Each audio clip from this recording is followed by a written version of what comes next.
Hi everybody, I'm back with a painting, and for Halloween we are going to paint a spooky forest scenery. The first thing you want to do with your canvas is get on the colors that you'll be needing.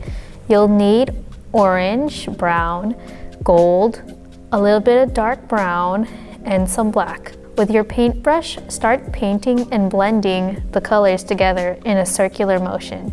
You'll want an egg-like shape in the center.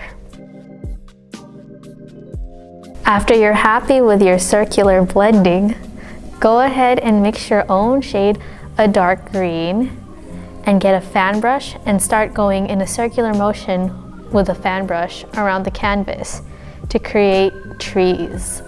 Create the top of your trees by making a triangle in some areas of your canvas. After you've made enough tree tops, go ahead and get an even darker green or mix it yourself to create the tree trunks. After creating your tree trunks, go ahead and get that dark green you used earlier and blend it with a whole lot of white. You don't want to use pure white for your ghosts, as they will stand out a little too much for your painting. You can make your ghosts in any shape you like your ghost to be. Mine are a little spherical, like Casper. I hope you guys enjoyed this painting, and I'll see you in the next painting tutorial.